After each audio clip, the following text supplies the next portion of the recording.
over and over, and it's very controversial, is vaccination conversations. From the very first time a parent brings a newborn baby into my practice, they want to talk about immunizations, and they want to talk about what they should do and what they should not do. And it becomes a critical conversation between me as a pediatrician and the parents in my practice. Well, here we are in the fall with the flu vaccine. We have news of a new RSV vaccine, and parents still have questions about COVID boosters.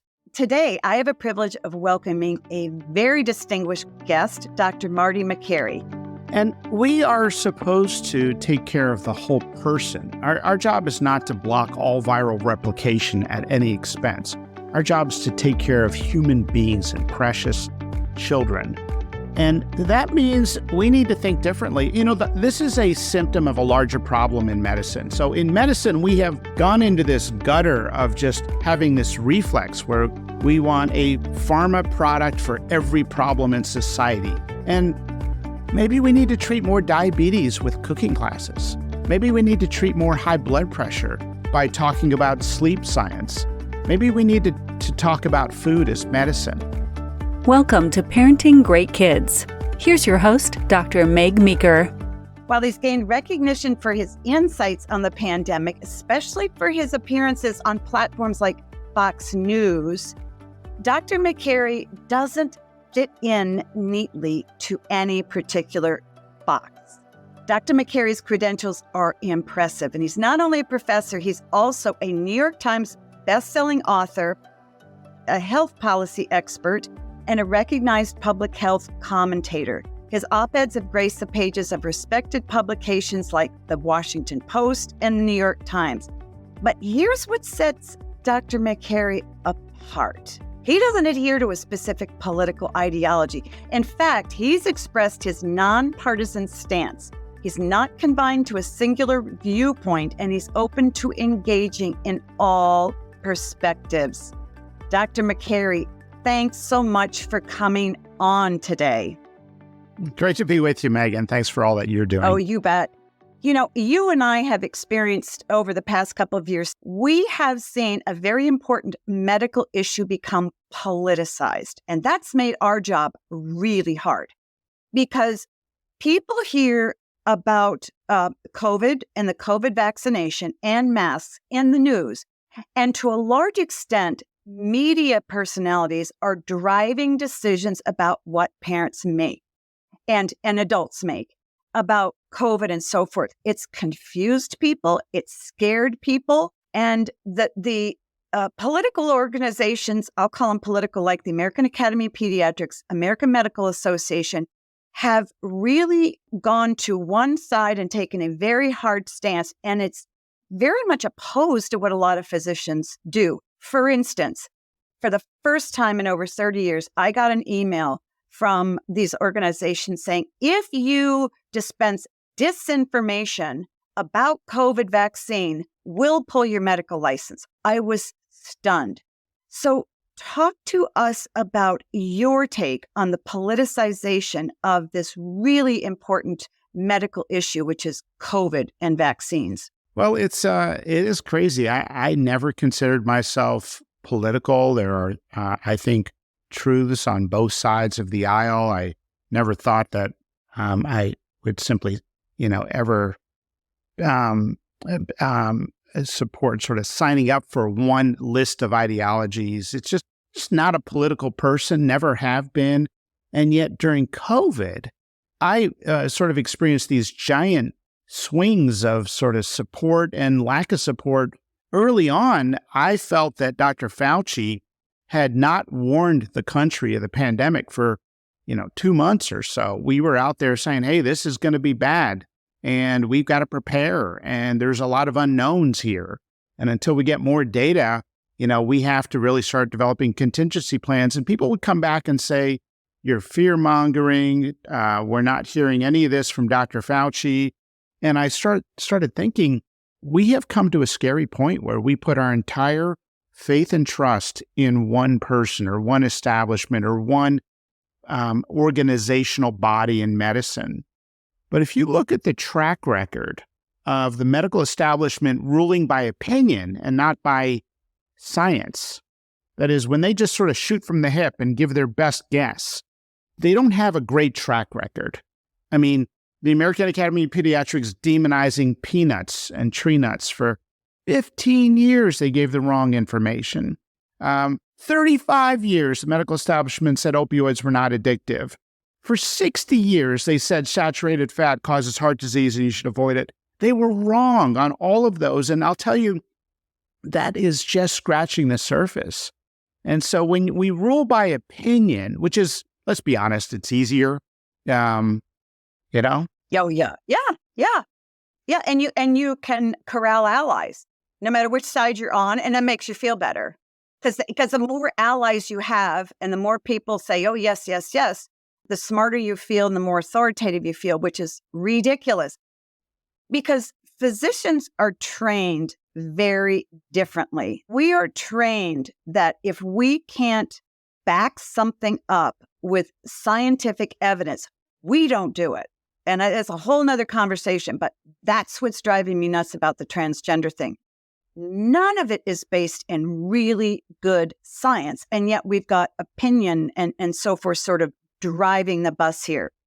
And so for people like you and me who are paying attention to science and studies, because that's what we were trained to do, we look around and go, what is happening here? And I think, that really happened to us with the COVID thing. So if you and I felt sort of confused about it or were pausing, I think the public and particularly parents felt that enormously because the way they're trained to think is quite different. So you were seeing this coming. You saw that Fauci was not upfront and saying, wait a minute, we need to dig into this. How did the first 6 months of COVID unravel from a medical standpoint, and how was that different from other epidemics we've seen happen? Well, it's interesting. In the Bible, it talks about the pride of nations. And you saw that arrogance when Northern Italy was dealing with a COVID epidemic and Wuhan, China, and it started breaking out around the world. And there was this sense of, you know what, we're Americans. There's something about American exceptionalism where we're just, we're going to be fine. We're stronger. Well, the American immune system is not stronger than the Italian immune system, right? And so you saw this arrogance, and so we got blindsided. It was like the second coming of the Messiah, like people running to the grocery store. Oh my God, they're closing the schools and they're closing this. It's like for 2 months, we're talking about getting ready. And that's when I realized, hey, we've got way too much groupthink, way too much centralization of, authority where people were giving Dr. Fauci this title, America's top infectious diseases doctor. Well, how do you get that title? Am I the nation's top surgical oncologist or gastroenterologic surgeon? I mean, who gives you that title? And I guarantee you this, the top infectious diseases doctor in the world does not work in the government at the NIH. And so, we were intoxicated with hearing one person, one edict. It turns out there's a lot of different opinions in medicine. They were just silenced. Did you know that a study found that in rural areas, 40% of pediatricians do not recommend the COVID vaccine for children? And you would think, oh my God, you would think it's one extreme person out there based on the media. But no, a lot of doctors were using their clinical wisdom. And they've been, we have been doing this for decades and centuries. Sure, there's a recommendation, but you weigh that with your own observations at the bedside, taking care of patients, your own understanding of the research methodology. No research is perfect. And you make your own conclusions. And we sort of crushed physician liberty and autonomy. And we sort of moved to this centralization and what you're describing as essentially a ministry of truth, where they were going to decide what's true and what's not allowed to be out there on the airwaves. I'm very grateful to the media platforms that gave me an opportunity to speak during COVID. And they're not perfect. None of these media platforms are perfect organizations, but they gave me a platform. And so I am very grateful for the opportunity I had to speak up. You were a breath of fresh air to a lot of adults who have elderly parents and to parents who have young kids. Because you said, hold on a minute, people, let's bring some common sense into the picture. Maybe it's a good idea for you to talk to your doctor. I would have loved that if somebody would have said to my patients, maybe you need to just go and talk to Dr. Meeker about your child and what's best for your child, because your child is not like all the other kids. Because, it's medicine is much more nuanced than that. It's not a one size fits all. And I'm glad to hear you talk about those pediatricians that are sort of outside of the suburbs. My mentality has always been, hold on, if there's a new vaccine, I want to see how everybody else's patients do with it before I jab my patient, particularly when you've got something that's brand new and everybody's pushing and you're a bad doctor if you don't do this.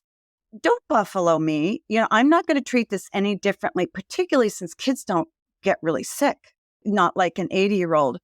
So talk about the COVID vaccines in particular. Now, we have seen at the beginning of the COVID epidemic, people dying all over and people were scared. And now we're at a point we're still, hearing about get your COVID vaccine, get your COVID vaccine. Can you explain to our listening audience how that started out and what vaccinations they were encouraged to get and how COVID has changed over the past few years?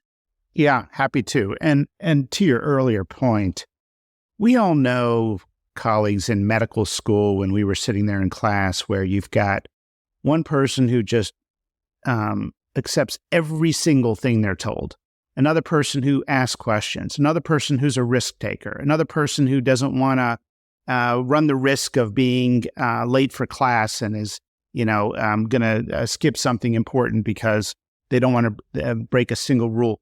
So you have this diversity of opinion and personality types that's in medicine. And you saw that come out. And I would ask pediatricians, somebody might reach out to me and they'd say, well, I just really think everyone should get the vaccine. And I'd ask them, what is your understanding of the incidence of myocarditis after the second dose of the Moderna vaccine? They don't know.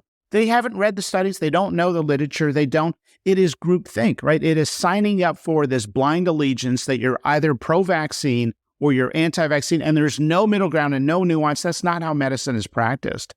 And we're still seeing it. And this blind sort of allegiance to whatever Pfizer and Moderna tell us to give, we will give.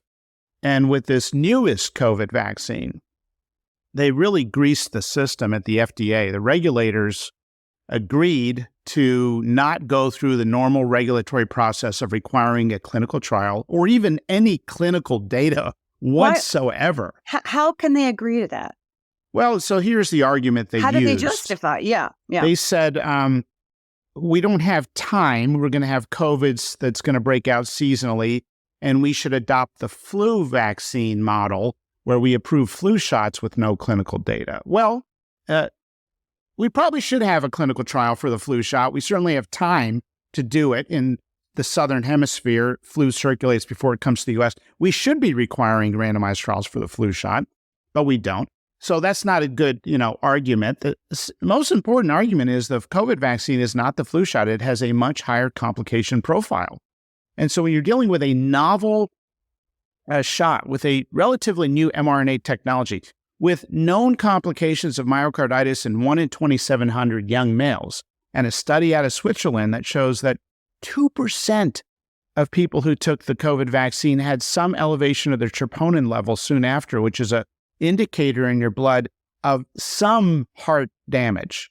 It might be mild and subclinical, that is, you don't feel it, you don't know it, and it may be so minor it's inconsequential, but it's something. Something is happening. The cells are getting damaged in the heart, and they're leaking this molecule called troponin into your blood system, and they saw an elevation on blood test after the COVID vaccine. That's a study from Switzerland. You can't do this stuff in the U.S. There's no funding. The NIH won't support it. It gets downplayed. The journals don't like it. Even the preprint servers where we post research studies before the journals peer review it, they are censoring studies they don't like. So if you write about vaccine complications, they don't want to hear it.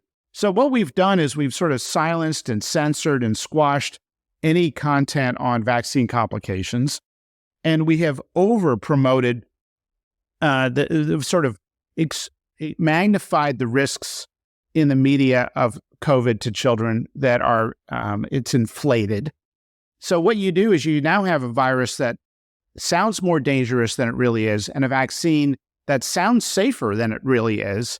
And people have a completely distorted perception of reality when it comes to risk analysis. Now, we did a study, Vinay Prasad and Tracy Beth Hogue from UCSF and others, and we did a big research study asking the question, if you give the COVID vaccine to healthy college students, what is the net result in terms of the myocarditis harm versus the clinical benefit? Because, young, healthy people essentially have no significant complications from COVID. They're essentially, immune from, they don't develop severe complications, with ultra infinitesimally rare exceptions that are below that of other common respiratory pathogens. Well, we found in our study that if you give every college student a booster, there is a net public health harm. There's a net harm. Now, that article bounced around through half the pandemic to all the different journals. They rejected it. We finally got a journal to publish it. Only that certain media outlets would even cover it, but people have a distorted perception of risk. And the current COVID vaccine, the one that was just approved by the FDA, this is not the bivalent one last fall. This is an entirely new one we call it the monovalent vaccine. The CDC likes to just call it the updated, but that's a marketing campaign. Absolutely. We're ahead of the curve here. We're ahead of the curve. Yeah. Stay up to date. Yeah. That's like the software, stay up to date. So they FDA greased it. It was greased by pharma, Pfizer and Moderna, a very cozy relationship. And they got the FDA to say, sure, we'll use the flu process. And the FDA approved, not under an emergency use authorization, they approved this new COVID monovalent vaccine based on Pfizer's data from 10 mice. And for Moderna, so look, all we're saying is, we're not saying it's evil, it's wrong, it's dangerous. We're just saying we like to see the same regulatory requirements to show doctors clinical data before we recommend it. And Moderna, one of the arguments was they don't have time to do a clinical trial. Okay, they don't have time because the COVID vaccine, COVID's going to shoot up seasonally, and it's like Moderna, they didn't use 10 mice when they submitted their application. They gave it to 50 people, and they only followed them for like 3 weeks, less than 3 weeks. Okay, and they didn't really follow them for the effectiveness of the vaccine. They followed these people to see if they dropped dead or had an adverse event. So it was just what we call sort of a phase 1 trial. Well, first of all, two interesting things about Moderna's data they submitted. One of them had a medically attended adverse event, according to quote the actual report, medically attended adverse event out of the 50 people who got it in the trial. They won't tell us what happened. They won't tell us what the complication was. And 1 out of 50 is high from our standpoint. That's high. 2%.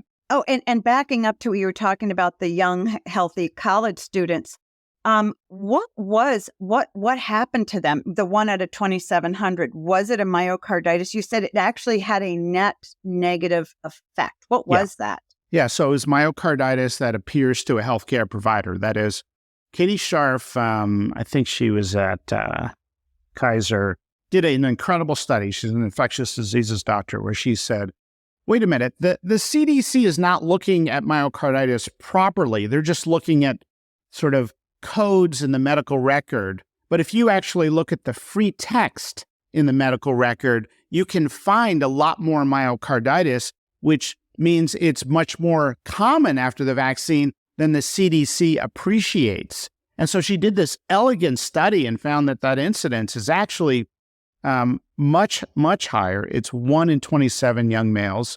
And it was there for young females too. It was about 9 times less common, but it was. And then, so of those that or end up hospitalized with myocarditis, which is a subset. Israel published a series of 200 plus people hospitalized with myocarditis.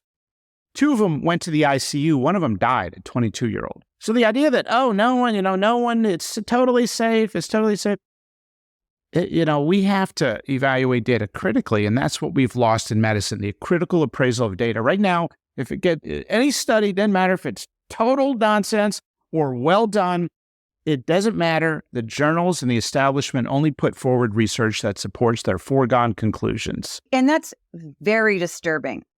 And that's what's historic here from my standpoint, because, medicine was supposed to be completely unbiased, not political, look at the data, learn how to discern whether it's good or whether it's bad, and we make decisions on that, particularly people like, the political organizations, the AMA, American Board of Internal Medicine, so on and so forth. But they have adopted such a strong political stance that it's really having a huge impact on public health.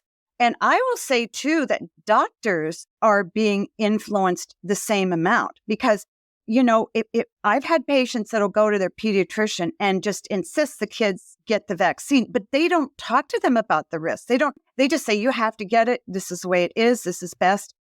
And for people to realize, this is all still kind of up in the air. Yes, COVID is very, very scary and it's very real. But this is, for me, this is a first. Now, maybe it's been going on a lot longer and I'm just really naive, but where we have had our hands tied by politics, not necessarily by studies. And I hope this isn't a trend. I have to take a quick break, but before I go, I want to invite you to follow me on Facebook. You can find me as Meg Meeker, MD, or simply enter the handle @Meg Meeker, MD. You'll also find a link in the bio for quick access to additional resources. We'll be right back.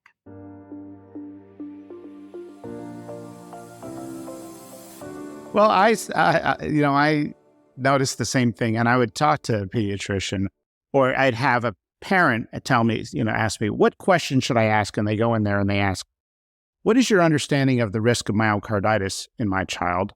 It's rare. It's there was this piece of misinformation that the CDC put out and still puts out that, you're more likely to get myocarditis from COVID than from the vaccine. That's been proven wrong in a JAMA cardiology study. They still say that. So they don't know. They don't know. And then the other question is, how many young, healthy kids have died of COVID? Okay, how many young, healthy teenagers have died of COVID? The U.S. won't release those numbers. They won't release what subset of the deaths were actually from COVID, not just an incidental COVID-positive deaths, and what percent of the kids who died were actually healthy. We don't have that information. So how can they know? The CDC director and the FDA commissioner didn't know. So how would a pediatrician know? So where's the humility, right? In Germany, they did that study, and it was 0. Absolutely no kids who were healthy died. We did a study at half the nation's commercial data, roughly, and it was 0. We did not find a single kid with a comorbidity who had died. So I'm not saying the incidence is 0, but it's pretty darn close. So how are you doing an appropriate risk-benefit analysis when you don't know the data? So if you don't know the data, here's the main thing I wanted to say. And I was excited to talk to you today, Meg, and this is what I thought. I cannot wait to be able to make this point because it's something I believe in wholeheartedly. Where is the humility? We need humility. What makes a good doctor is not how much you know, it's your humility. It's knowing your limits. And we have seen this complete lack of humility in medicine. When the answer is, I don't know, that should be your answer, not make something up and just, just take it. Well, that's why people feel lied to. Exactly. And I find that lack of humility in talking with other physicians about this, because this is a very loaded issue for many reasons for physicians, because you talk to another one. And the response I just get is, that's not true. That's not true. Well, what is true? Well, I'm not sure, but what you're saying is not true. Well, tell me why it's not true. And I've even had people who are not pediatricians come at me and say how wrong I am. I'm like, but you're a gynecologist or you're a cardiologist. What do you know about little kids? I've been doing this a long time. Yeah, but you don't know. Well, what do you say when people say that kind of thing to you? Then your patients question, whether you know anything or not. But you're absolutely right, because our job as physicians isn't just to keep people healthy and okay. Our job is to find that 1 in 2,700 kids and people and make sure they're okay. We didn't come in here to just make sure everybody was okay. We came in here to parse out all the healthy and good people and to find the sick and keep them from getting sick or heal them. And so good enough is not good enough. And we are supposed to take care of the whole person. Our job is not to block all viral replication at any expense. Our job is to take care of human beings and precious children. And that means we need to think differently. This is a symptom of a larger problem in medicine. So in medicine, we have gone into this gutter of just having this reflex where we want a pharma product for every problem in society. If pharma had their way, every kid would be on 6 medications, every kid. And maybe we need to treat more diabetes with cooking classes. Maybe we need to treat more high blood pressure by talking about sleep science. Maybe we need to talk about food as medicine. Maybe we need to understand the microbiome. Maybe we need to study environmental exposures that cause chronic conditions and cancer, not just give chemotherapy. And so this is a part of a broader movement in medicine to say, hey, whoa, we've gone so far down this path of drugs for everybody. Can we talk about treating the whole person? And that's a conversation that's new and fresh. It's obviously one I've been passionate about. I've written about it in the book, The Price We Pay. But it applies 100% to COVID, right? We lost track of, just cut them out of school. It'll be fine. We're blocking virus replication.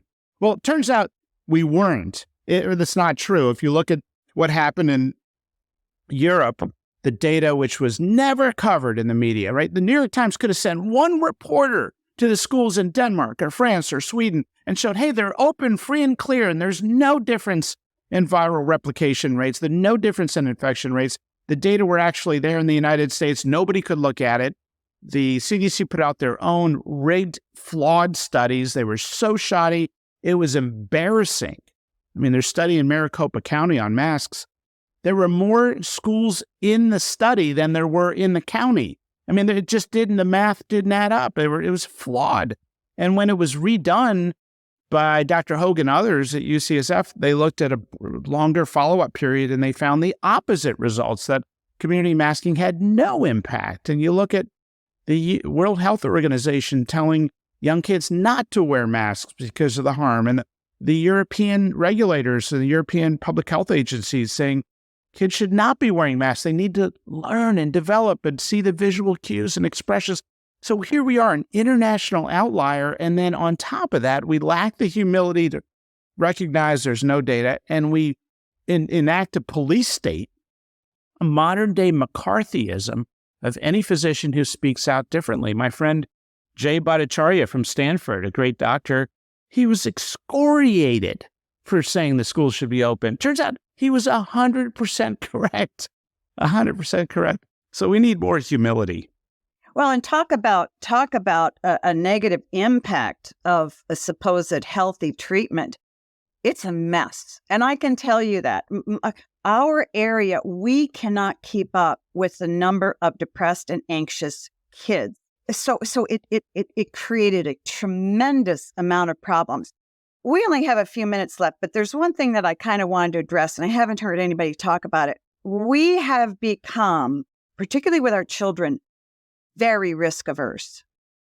And we, as you said with pharma, we want a diagnosis, a solution for everything. And sometimes what we need to do is, kids cannot grow up in a sterile environment, in a no-risk environment. And I think, I get nervous with parents adopting this sense that whenever there's something wrong, whether I can evaluate how serious or not serious it is, there's an answer. My doctor can tell me and we can fix it. Life is not that clean.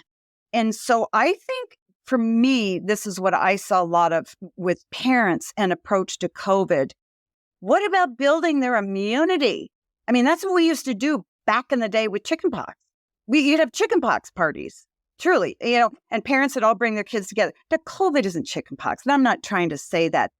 Talk about natural immunity. Yeah, people have asked me, because I've written so much on natural immunity in the Wall Street Journal and Washington Post, and talked about it incessantly till I was blue in the face, because we were immunizing people already immune. It was insane, who were ultra low risk. And then we were telling them you have to get a booster, and we were telling them you have to get it the second dose 3 weeks or 4 weeks after the first dose. I said, no. There's no vaccine we give that close together in all of medicine. And all vaccines, the more you space them apart, the lower the complication profile and the better the immunity. But somehow natural immunity with this memory B cells and memory T cells became politicized because, I'll be very honest with you, and I'll share something here, internal conversations I've had with public health officials that disagreed with me on natural immunity. They said, yeah, Marty, we get it. We know it's real. We know it's true. But you have to keep the message simple. And if you start talking about exceptions to get the vaccine, you'll confuse people, and therefore less people will get vaccinated who need it. And I said, no, you can be honest and recommend vaccination for high-risk people at the same time. And if you're not honest, you will create never vaxxers and never medical people who will never trust you with routine child vaccination. You've got to be honest. And by the way, this is not the first time we've seen this intense paternalism in medicine. Remember the days when they didn't want women to have home pregnancy tests for decades. Why? Because they can't handle that information. We have to tell it to them. HIV patients, same thing. We can't have HIV patients get their own results. We have to tell them the results. All right. So we blocked all this home testing. Same thing with COVID. Same thing happened again. We argued for home COVID testing on day one. Like, no. We have to run it in the hospital lab, and they have to come into the hospital. So there's a history of intense paternalism. Natural immunity, people say, oh, I love this natural immunity thing. Makes sense. Where did you get the idea from? Well, it's not my idea. It's the human immune system. It's since the Athenian plague of 430 BC, they noticed people after infection did not go on to develop severe illness after they recovered and with any subsequent exposure. And so it's the most basic principle of immunology. It's sort of like the American Academy of Pediatrics demonizing tree nuts. All kids and lactating mothers of pregnant women need to avoid tree nuts. Well, you know what they did? They increased severe peanut allergies 7-fold in the United States with that horrible recommendation based on opinion. 15 years they put that out there until some guy did the appropriate randomized trial. And he said, no, you violated the most basic principle of immunology called immune tolerance. When they're around it in early childhood, they're not going to develop those severe hypersensitivities. So when we rule by opinion, we don't have a great track record. When we rule by science, we get at the truth. Will we get back to that place, do you think? Because certainly with all the transgender stuff and transitioning children, which I'm adamantly opposed to, that's another thing we're not supposed to say, is that you shouldn't be opposed to that. You're not a good doctor. None of it is based in science, because there's studies to show that it's actually very harmful. And I mean, it's another conversation. But will we ever get back to the point where doctors can be trusted to make their own decisions about their patients and keep up with the medical data, or is that gone? I'm an optimist, and I still have a sort of a blind faith in our system and in the truth. And I do see doctors who now are speaking up, who were afraid to speak up. Before it was all this quiet praise. Marty, keep going. I agree. I mean, people at the highest levels, including at the CDC and FDA. I had people who were high-ranking scientists there, doctors. They weren't the leaders. They didn't have the podium, but they were like, Marty, you're so right. And I can't believe this frustrates us to death. people are now speaking up. So I hope we do, because the problem with the transgender thing is that a lot of the reasonable, objective scientists have been run out of town by the activists. Exactly. And that's what the whole movement of having activists squash good medicine, is very disturbing. But anyway, as I said, that's another conversation. But in our last couple of minutes, so for the average parent listening out there, they have a 5-year-old, a 10-year-old, a 13-year-old, and they're going to go in for the regular well child visit, and they are going to be talked about getting another booster. What is your best recommendation? So some pediatricians are reasonable. They may offer it and leave it up to you. Some may give you a really hard time and give you the guilt trip and make you feel like you're, being abusive. And, by the way, that's the same line of rationale that's going on with the so-called gender affirming, right? Is that if you block this, you're going to lead them down a road of high suicide risk. Yeah, I'd love to see that data. We don't have a control group. I think people should, first of all, I don't recommend the updated COVID vaccine double dose regimen for young, healthy people. Now, there's a question if you have risk factors and you're in that younger age group where we've seen people show up in the ICU, is it reasonable to take it? Yeah, it's a conversation with the pediatrician, but I will tell you this. We don't have any clinical data whatsoever. Zero, absolutely zero evidence on the effectiveness of this new vaccine. So I would encourage patients to have that conversation with their pediatrician. And remember some of the most important things you can do to help your kid. Know that screen time and sugar, it is like cocaine. And when people say all things in moderation, I don't agree with that. You're giving them a little cocaine. And so the worst behavior you'll see in kids and the worst way you'll mess up their microbiome is to give them some of those sugar and processed food products. It's so cultural. I mean, my nephew was reading a book, and the conclusion of the book is you get a cookie or there's a cake that's baked or you sell. It's so ingrained in the society. It's like, how did we get here? How did we get here? And they then have to have a phone. It's like, oh, we gave them a phone when they're 9. We waited till. Why did you have to give them a phone when they're 9? Right? You are pushing my buttons. There's a book. I'll write it with you. I'll write it. Because paying attention to the things that really matter, and those really matter. Diet, screen time. And that's where parents are just scared to death. And you can't parent out of fear. You got to do what you know is right. And all parents know this is wrong. No parent wants their 9 or 10-year-old kid to have a phone. They tell me that, but the kid has a phone. And no parent wants more cupcakes in the kid's preschool class. But nobody, does anything. Okay, I'm going on and on here. Yeah. So, great book, great topics. But you're absolutely right. People are afraid to just talk common sense and to talk about what is reasonable health care measures to take for your kids and to make for yourself. Marty, this has been so much fun. I mean, I could talk to you for a couple hours. You are brilliant. You're one of my favorite people to talk to. Thank you. Because you shoot straight, you know what you're talking about, and you are not scared to say what's really true. And I hope I'm becoming that way too, because it takes a lot of courage. So thanks so much for coming. Thank you, Dr. Makary, for joining us today. Our conversation shed light on how we have politicized COVID and vaccines. This poses significant challenges for us in the medical field. Media and political organizations often take rigid positions that may differ from your physician's perspective. So I cannot overstate the importance of critical analysis of vaccines and the open exchange of diverse opinions when it comes to this topic.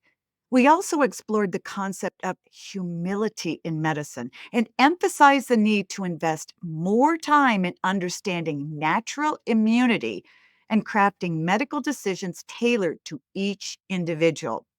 The key takeaway I'd like to leave you is this. The topic of vaccinations, especially for children, is controversial, and it's essential to have open, honest discussions with your pediatrician. so you can make informed decisions based on common sense and reliable medical data rather than succumbing to fear or societal pressures. This episode was rich with valuable insights, and for your convenience, we've included a timestamp in the show notes to help you absorb and share this information with your friends. And before I go, always remember that great kids are raised, not born.